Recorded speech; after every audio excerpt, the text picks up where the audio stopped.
이 시간에는 호세아 4장 1절부터 5절 말씀까지 읽었습니다. 호세아 네 번째 시간입니다. 플라톤이라는 철학자가 그의 책 비망록이라는 책에서 이런 말을 썼습니다. 이 땅의 모든 사랑의 관계는 하나님의 사랑으로 가는 디딤돌이다. 그런데 여기서 말하는 사랑은 정상적인 사랑을 말하는 거예요. 불륜도 사랑이라고, 동성애도 사랑이라고, 그런 것들이 하나님의 사랑으로 가는 디딤돌이라고 생각하면 안 되겠죠. 자, 오늘 본문인 1절부터 5절까지 보면 아주 중요한 말씀이 나옵니다. 이스라엘 백성에게 세 가지가 있다고 설명하고 있어요. 없다고 설명하고 있어요. 5가지가 있다고 설명하고 있어요. 먼저 없다고 한 거 세 가지가 뭔가 한번 볼까요? 진실도 없고, 인애도 없고, 하나님을 아는 지식도 없다 그랬습니다. 여기서 말하는 첫 번째 없는 것, 진실은 막연한 어떤 개념을 말하는 게 아니에요. 좀 더 직역을 하면 진리예요, 진리. 즉 하나님의 말씀이에요. 하나님의 말씀이 없어요. 여러분, 우리도 마찬가지예요. 우리가 두꺼운 성경책을 가지고 다니면서도 그 안에서 하나님께서 내게 주시는 말씀 한 구절 없이 일주일 사는 사람들 너무 많아요. 진실이 없는 거예요. 하나님의 말씀이 없는 거예요. 이스라엘 백성에게 하나님의 말씀이 없다는 거예요. 그 다음 두 번째로 없다는 게 뭐냐? 인애가 없다 그래요. 인애. 여기서 말하는 인애는 히브리어로 헤세드라 그러는데, 이 헤세드라는 단어는 성경에서 하나님의 속성을 설명할 때 사용하는 단어예요. 여기에는 하나님의 속성이라고 할 수 있는 능력이라는 의미, 자비라는 의미, 긍휼이라는 의미, 은혜라는 의미, 사랑이라는 의미가 아주 포괄적으로 다 들어있는 단어예요. 우리 하나님의 속성에는 이런 것들이 다 들어있잖아요. 그래서 하나님의 속성과 하나님의 인품을 총체적으로 설명해 주는 단어가 뭐냐? 헤세드예요. 그래서 어떤 신학자는요, 이 헤세드 단어 하나 가지고 두꺼운 논문을 썼어요. 이렇게 이 단어가 가지는 의미가 커요. 그런데 지금 이스라엘 백성에게 이 헤세드가 없다는 거예요. 헤세드가 없다는 건 곧 뭐가 없다는 뜻이냐? 하나님의 형상이 없다는 거예요. 여러분, 우리가 지금 신앙생활 하잖아요. 예? 내가 나를 둘러싼 환경 가운데 난 뭐 때문에 믿음이 약해져, 난 뭐 때문에 안 돼, 어떤 것도 내 안에 있는 하나님의 형상을 상실하는 이유가 되면 안 돼요. 이유가 되면 안 돼요. 헤세드가 있어야 돼요. 그 다음 세 번째로는 하나님을 아는 지식이 없다 그랬어요. 하나님을 아는 지식.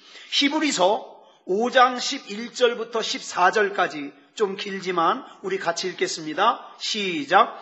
멜기세덱에 관하여는 우리가 할 말이 많으나 너희가 듣는 것이 두나무로 설명하기 어려우니라. 때가 오래되었으므로 너희가 마땅히 선생이 되었을 터인데 너희가 다시 하나님의 말씀의 초보에 대하여 누구에게서 가르침을 받아야 할 처지이니 단단한 음식은 못 먹고 젖이나 먹어야 할 자가 되었도다. 이는 젖을 먹는 자마다 어린아이니 의의 말씀을 경험하지 못한 자요. 단단한 음식은 장성한 자의 것이니 그들은 지각을 사용함으로 연단을 받아 선악을 분별하는 자들이니라. 정리하면 이런 뜻이에요. 영적으로 장성한 사람은 뭐가 옳고 그른지를 분별을 해요. 그런데 영적으로 장성하지 못한 어린아이는 맨날 나만 챙겨달래요. 나한테 좀 소홀한 것 같으면 삐쳐요. 어려서 그래요, 어려서. 그러니까 여기서 보면 아주 중요한 이야기가 나오는데, 때가 오래되었으므로, 이 말은 신앙생활을 한 지가 오래되었다는 뜻이에요.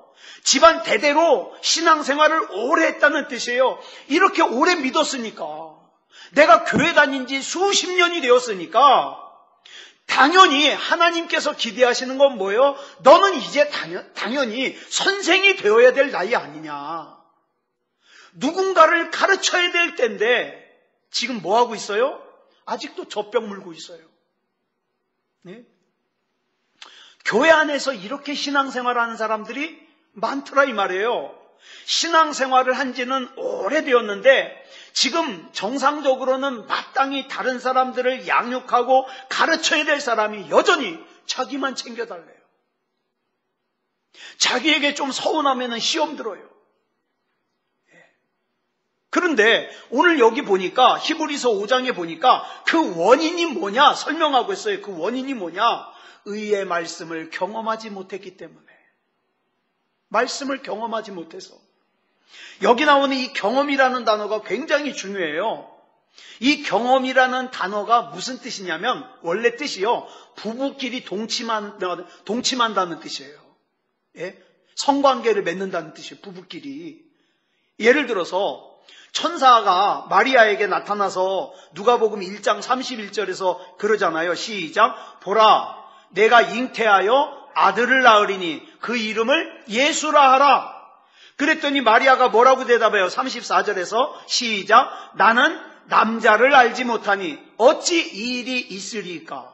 그러면 마리아가 남자를 알지 못한다는 것이 태어나면서부터 남자를 한 번도 본 적이 없어요? 그래서 모른다는 뜻이에요? 그게 아니에요. 여기서 말하는 것은 알지 못하니란 말은 남자를 경험해보지 못했기 때문에, 예? 남자와 성관계를 하지 않았기 때문에, 그러니까 자기는 처녀라 이 말이에요. 난 남자를 경험하지 못한 처녀라 이 말이에요. 그 온전한 처녀인데 그 처녀에게서 예수 그리스도가 태어나셨어요. 그래서 창세기 3장 15절에 보니까 중요한 얘기가 나와요. 예수님을 뭐라고 얘기를 해요? 여자의 후손이라고 얘기를 해요. 남자를 알지 못하는 마리아를 통해서 태어났기 때문에 여자의 후손이라 그래요.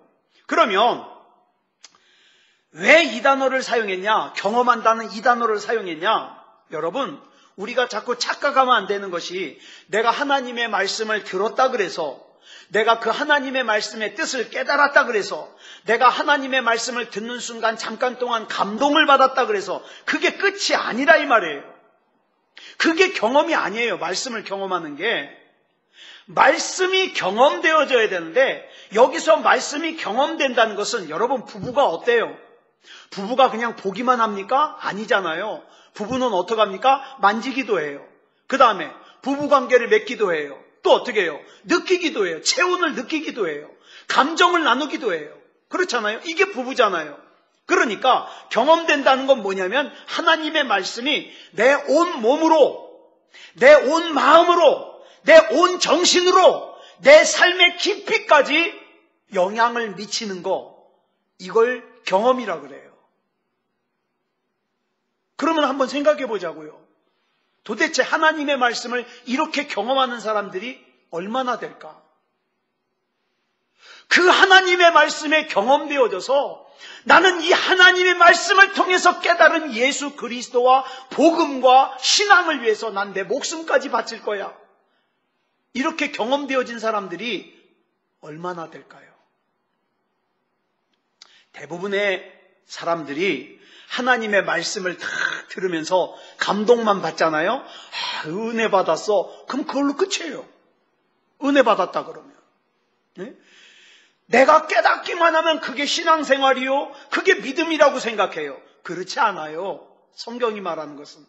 요한복음 14장 21절을 보면 뭐라 그랬습니까? 시작. 나의 계명을 지키는 자라야 나를 사랑하는 자니. 내가 정말 예수님을 사랑하면 나는 예수님의 계명을 지켜요.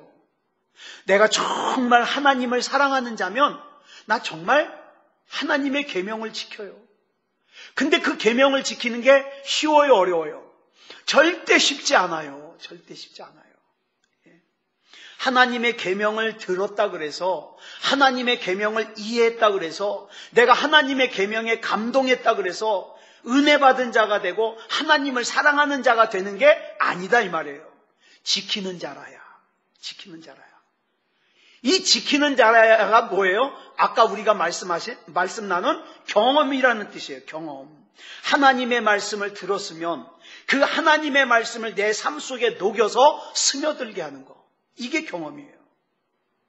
그런데 문제는 이스라엘에게 그런 지식, 즉 하나님의 말씀을, 의의 말씀을 경험하는 것이 없다 이 말이에요. 없다. 자, 본문 2절 보겠습니다. 이 2절에는 이제 있는 게 5가지가 나와요. 있는 거 5가지가. 자, 우리 한번 같이 읽겠습니다. 시작. 오직 저주와 속임과 살인과 도둑질과 간음뿐이요 포악하여 피가 피를 뒤이음이라. 우리는 앞에서 이스라엘 백성에게 없는 것 3가지를 살폈는데 본문 2절에서는 있는 것 5가지가 나와요. 이게 지금 이스라엘의 영적인 상태라는 거예요. 그 5가지가 뭐예요? 저주와. 여러분, 미움이 깊어지면 저주가 됩니다. 우리는 많은 순간에 저주예요. 예? 저주예요. 그 다음에 또 뭐가 있어요? 속여요. 하나님도 속이고 사람도 속이고 속여요. 그 다음에 또 미움이 깊어지면 살인을 해요. 살인을 해요. 그 다음에 도둑질. 하나님 것도 도둑질하고, 예? 사람 것도 도둑질하고, 그 다음에 간음. 얼마나 간음을 많이 합니까? 예수님이 그랬잖아요. 어떤 여자를 보고 아유 이쁘다. 그 음란한 생각을 품기만 해도 간음이라 그랬어요. 얼마나 간음을 많이 해요. 남자나 여자나. 이게 5가지가 있어요. 그런데 더 중요한 게 뭔지 아세요? 이것들이 결과가 뭐냐면 이것들 5가지가 사람을 포악하게 만들어요. 포악하게 만들어서 뭐예요? 피가 피를 뒤이으게 만들어요. 피바다가 된다 이 말이에요. 피바다가 된다. 그 다음에 본문 3절을 보겠습니다. 그 결과가 나와요. 시작. 그러므로 이 땅이 슬퍼하며 거기 사는 자와 들짐승과 공중에 나는 새가 다 쇠잔할 것이요 바다의 고기도 없어지리라. 이 말씀을 보면 본문 2절에서 있는 5가지 저주, 속임, 살인, 도둑질, 간음 이 이야기를 하다가 뜬금없이 3절에서 자연 이야기가 나와요. 우리가 살고 있는 지구가 몸살을 앓고 있다는 거예요. 여러분 아시다시피 코로나19가 어떻게 시작됐어요? 왜 먹을 거 많은데 왜 박쥐를 잡아먹냐고. 그죠? 박쥐를 잡아먹어요. 그래가지고 막 코로나19가 나왔잖아요. 근데 얼마 전에, 얼마 오래도 안 됐어요. 또 보니까 그 와중에 그렇게 나라에서 금했는데 또 뭘 잡아먹는 사람이 또 사진에 찍혔더라고. 정신을 못 차린 거죠. 이 지구가 사람 때문에요. 몸살을 앓아요. 몸살을.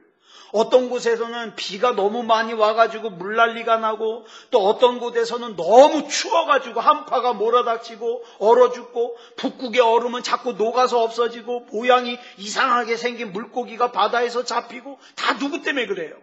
사람 때문에 그래요. 사람 때문에. 인간의 탐욕으로 인해서 이 자연을 정상적으로 사용하지 못하니까 부메랑 효과로 어떻게 해요? 그 자연이 몸살하는 것이 인간을 힘들게 만드는 거예요. 이거를 로마서 우리 8장 22절에서 뭐라 그랬습니까? 시작. 피조물이 다 이제까지 함께 탄식하며 함께 고통을 겪고 있는 것을 우리가 아느니라 그랬어요. 아느니라. 그러니까 본문 2절과 3절은 전혀 다른 얘기가 아니에요. 같은 얘기예요.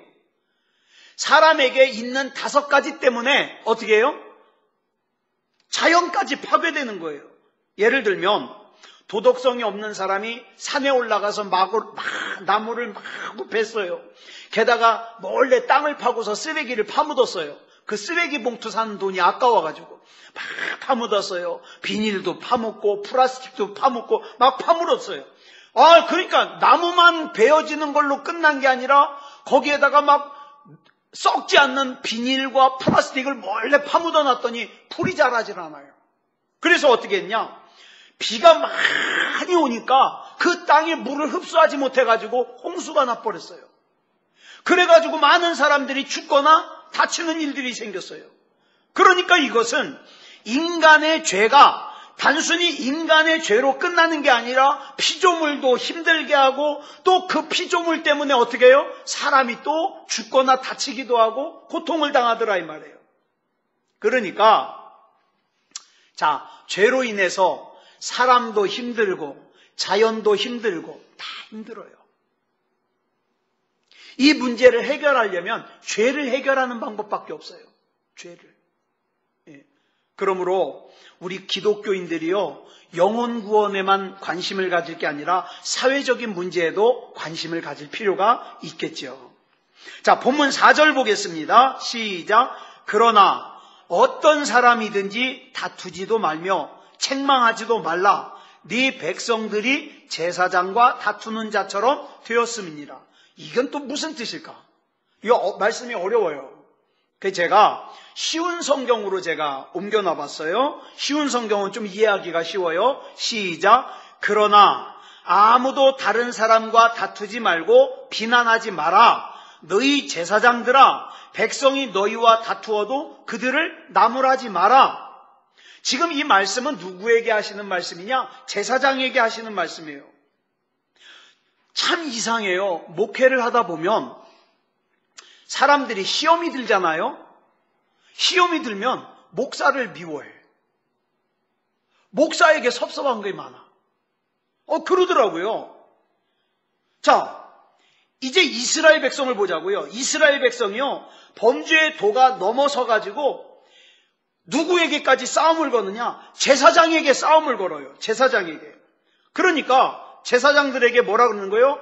이스라엘 백성이 제사장 너희들에게 싸움을 걸어도 같이 맞서서 싸우지 말고 비난하지 말라 이 말이에요. 억울하게 비난을 들어도 백성과 시시비비를 가리자고 다투지 말라 이 말이에요. 왜요? 그래봤자 깨닫지 못하니까. 여러분이 누군가에게 충고를 하는데 그 충고를 듣는 사람이 그 충고를 듣고 바뀔 가능성이 있으면 충고를 하지만 충고를 들어도 바뀔 가능성이 없고 오히려 싸우자고 대들 것 같으면 충고해요, 안 해요? 안 하죠. 안 하죠. 그런 의미예요. 근데 여기 또 한편에 또 다른 의미가 있어요. 무슨 의미냐? 제사장들아, 이스라엘 백성들이 하는 짓이나 너희 제사장들이 하는 짓이나 똑같으니까 뭐라고 하지 마라. 너희들도 똑같은 놈들이야. 이 얘기예요. 그러니까 한마디로 말해서 총체적인 난국이죠. 자, 본문 5절 보겠습니다. 시작. 너는 낮에 넘어지겠고 너와 함께 있는 선지자는 밤에 넘어지리라. 내가 내 어머니를 멸하리라. 이 말씀도 좀 어려워요. 낮에 왜 넘어지냐? 해가 밝은데 여기서 낮에 넘어진다는 것은요, 당당하게 죄를 짓는 거예요. 내가 그러면서 당당하게 대담하게 죄를 짓는다는 거예요. 지금 이스라엘 상태가 그래요. 그래도 여기는 이해가 가는데 그 다음을 보면 너와 함께 있는 선지자는 밤에 넘어지리라. 이건 또 무슨 뜻이냐? 밤에 넘어진다는 건 은밀하게 죄를 짓는다는 거예요. 그래도 자기가 제사장이니까, 그래도 자기가 종교 지도자니까 체면이 있어가지고 낮에 담대하게 대담하게 죄는 못 짓고 어떻게 해요? 몰래 은밀하게 죄를 짓는다는 거예요. 자, 그러니까 아까도 말씀드렸죠. 결과적으로 이스라엘 백성이나 제사장들이나 똑같다 이 말이에요. 똑같다. 그래서 하나님께서는 신약 시대로 오면서 이 제사장들이 제사장의 직분을 제대로 수용하지 못해서 이 제사장들을 대신해서 영적인 제사장을 세웠어요. 그 중에 대제사장이 누구예요? 영적인 대제사장. 예수님이에요. 그러면 제사장은 누구예요? 제사장. 베드로전서 2장 9절에 나와요. 시작. 그러나 너희는 택하신 족속이요 왕 같은 제사장들이요 거룩한 나라요 그의 소유가 된 백성이니 이는 너희를 어두운 데서 불러내어 그의 기이한 빛에 들어가게 하시니에 아름다운 덕을 선포하게 하려 하심이라. 하나님께서는 우리 모두를 왕 같은 제사장이라고 세워주셨어요. 그러면 지금의 제사장은 누구예요? 지금의 제사장. 이창원 목사만 제사장이 아니에요. 누구도 제사장이에요? 우리 모두가 하나님 앞에서의 제사장이에요. 그러면 제사장이 하는 일을 보자고요. 제사장이 하는 일. 제사장이 하는 가장 중요한 일은 뭐냐면 인간과 하나님 사이를 중재하는 중재자 역할이에요. 여러분, 구약의 선지자는 무슨 일을 했어요? 누구 입장에서? 구약의 선지자는 하나님의 입장에서 하나님이 주시는 말씀을 사람들에게 선포했어요.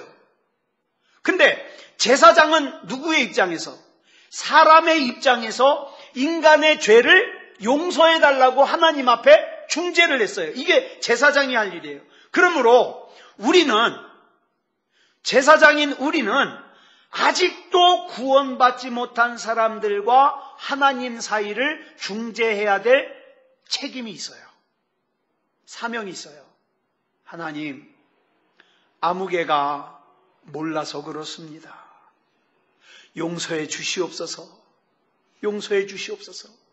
기회를 주시옵소서. 구원해 주시옵소서.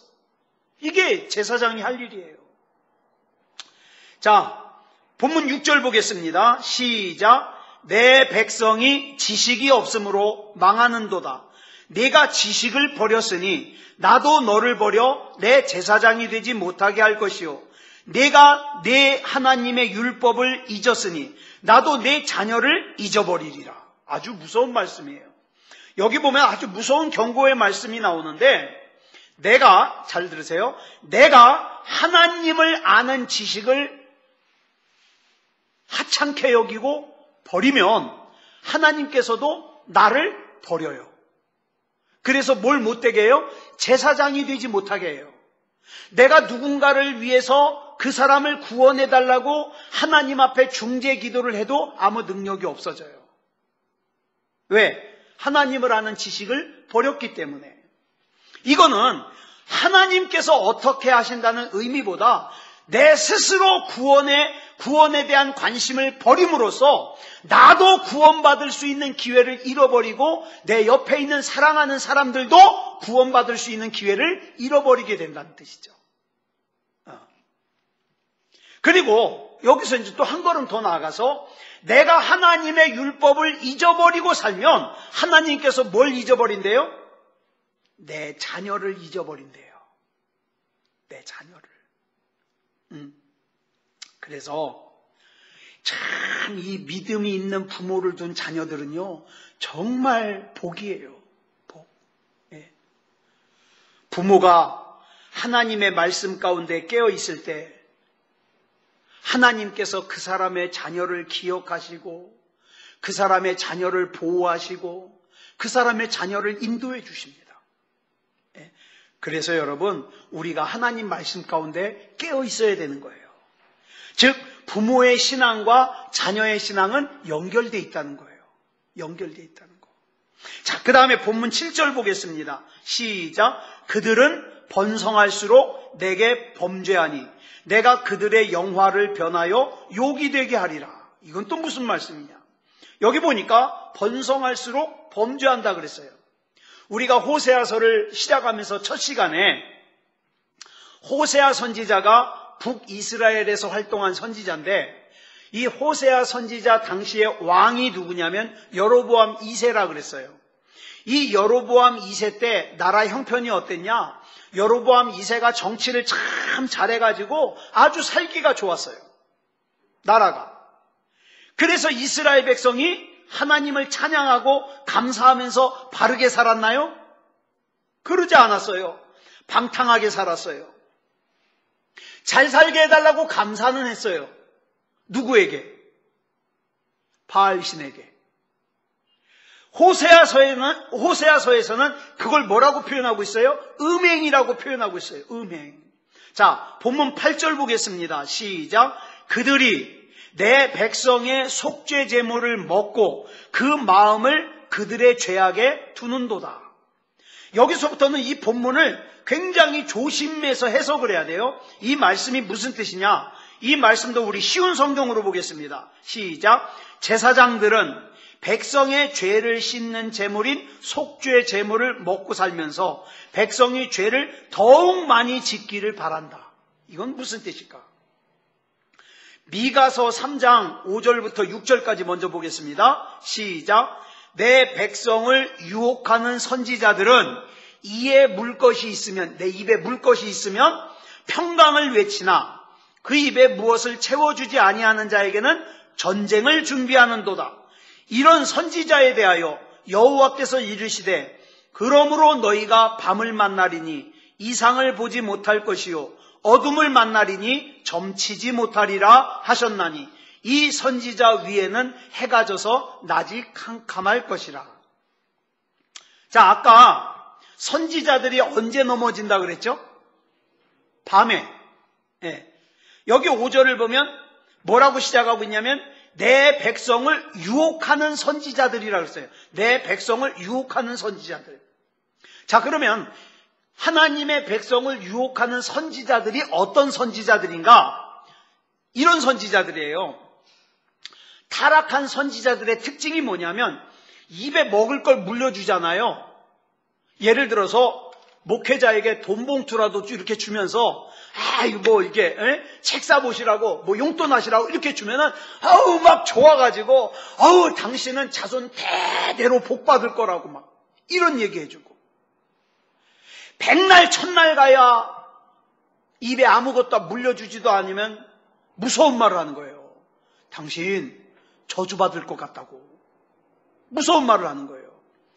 그러니까 돈 봉투나 선물이라도 주면 그 사람의 인생과 그 사람의 가정에 복 받을 거라고 좋은 말을 해주다가 그런 거 안 물려주면 당신의 인생과 당신의 가정과 당신의 자녀들에게 참 어려운 일, 무서운 일이 기다릴 거라고 이딴 소리 하는 거.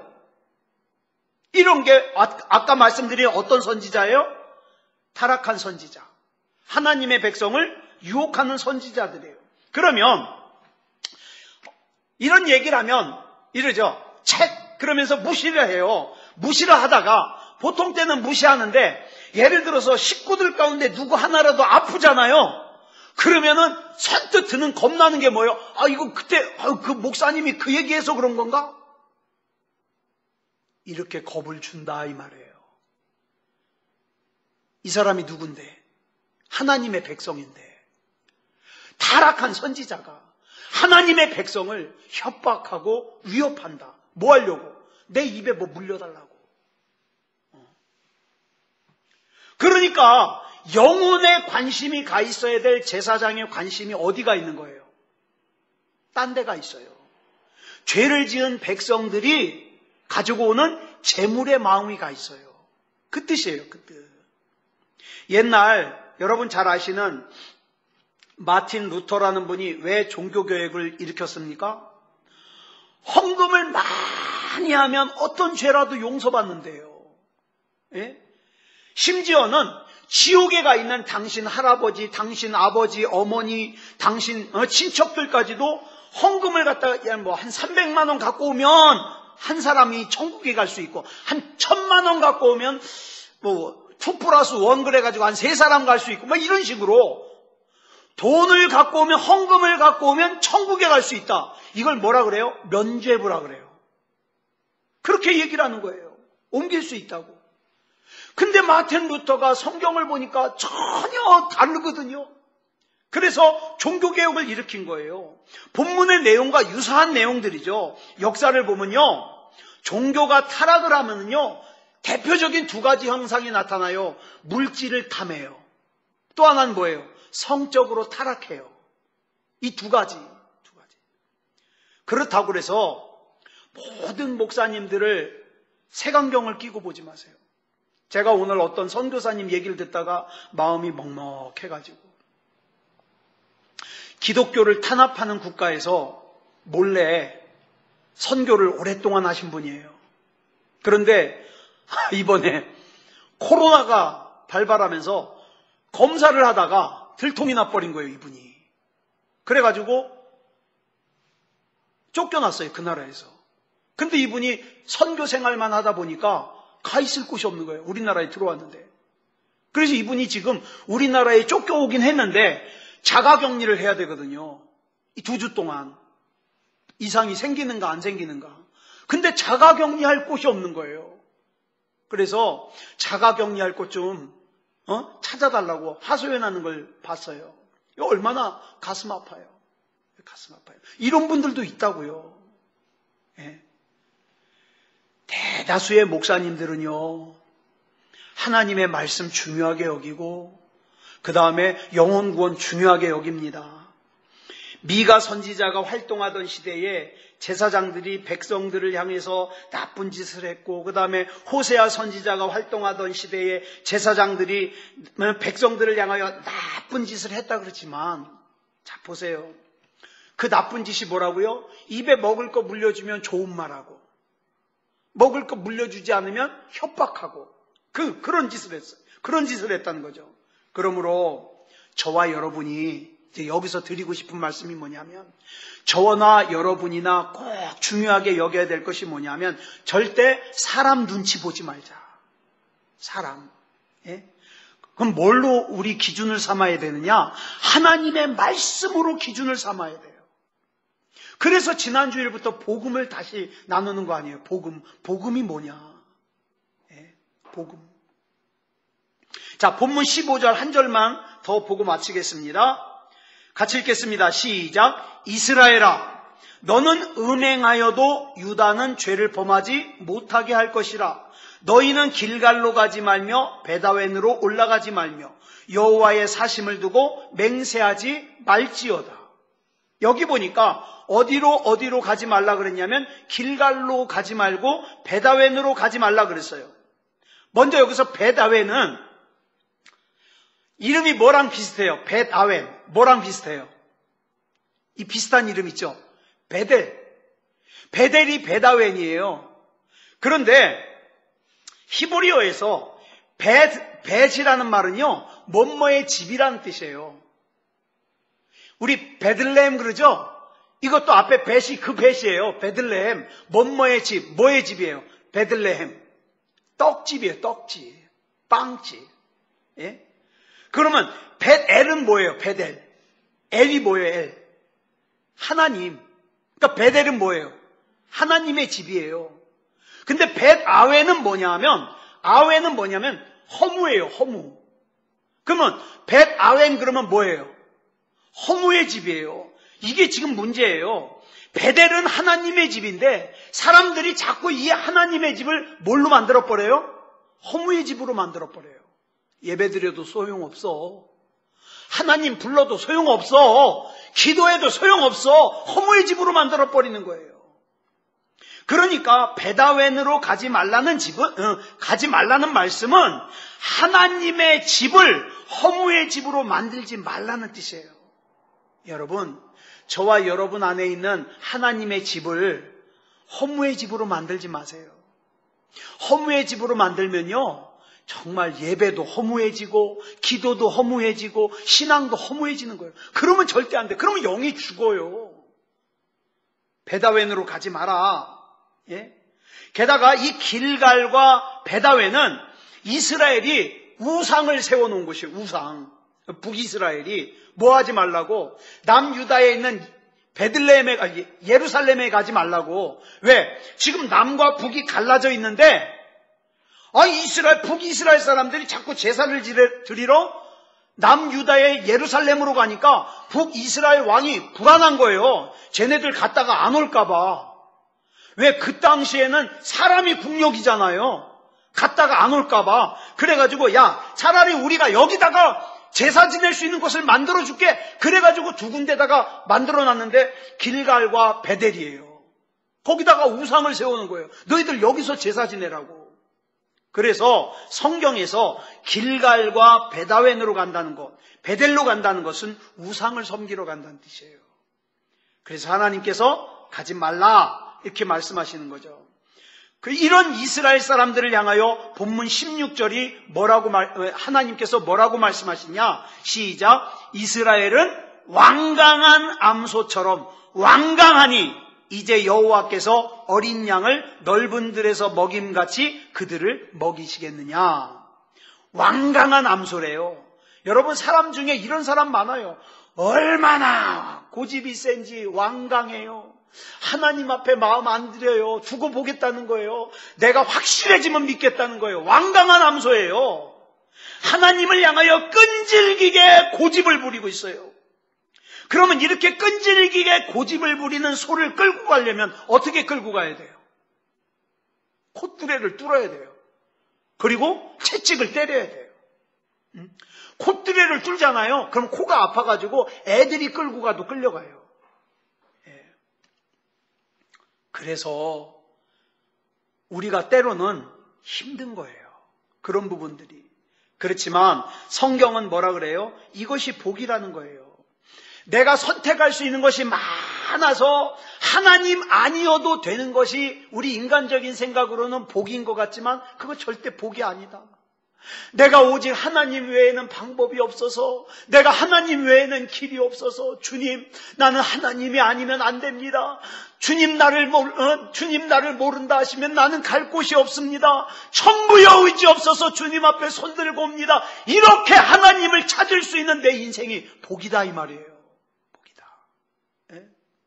그래서 저와 여러분은 오히려 선택할 수 있는 선택지가 오직 하나, 하나님만 선택할 수 있는 그런 믿음의 백성이 되기를 그리스도 예수님의 이름으로 축복합니다. 기도하겠습니다. 사랑의 아버지 하나님, 감사합니다. 오늘 호세아 4장을 살폈습니다. 참 이스라엘 백성이 하나님의 마음도 몰라주고 완강한 암소처럼 하나님 앞에 불신앙의 고집을 많이 부렸습니다. 그래도 우리 하나님께서는 이스라엘을 포기하지 아니하시고 이스라엘을 미워하지 아니하시고 품어주셨습니다. 사랑의 아버지 하나님, 우리도 하나님을 믿고 하나님을 따라가는 과정 속에서 이스라엘 백성같이 살았던 때가 한두 번이 아닙니다. 그러나 하나님께서 끝까지 참고 기다려주셨기에 오늘 이렇게 하나님을 예배합니다. 그렇지만 하나님, 앞으로 우리가 살아가야 되는 삶 가운데서도 너무나도 힘든 일도 많고 답답한 일도 많고 하나님이 아니면 안 되는 일들이 많이 쌓여 있습니다. 사랑의 아버지 하나님, 믿음다운 믿음으로 이 모든 과정 다 이기게 하시고 하나님 앞에는 영광 돌리고 우리에게는 큰 은혜가 넘치는 믿음의 삶을 살게 하여 주시옵소서. 우리 하나님께서 붙잡아 주실 줄 믿사오며 그리스도 예수님의 이름으로 간절히 기도드렸사옵나이다. 아멘.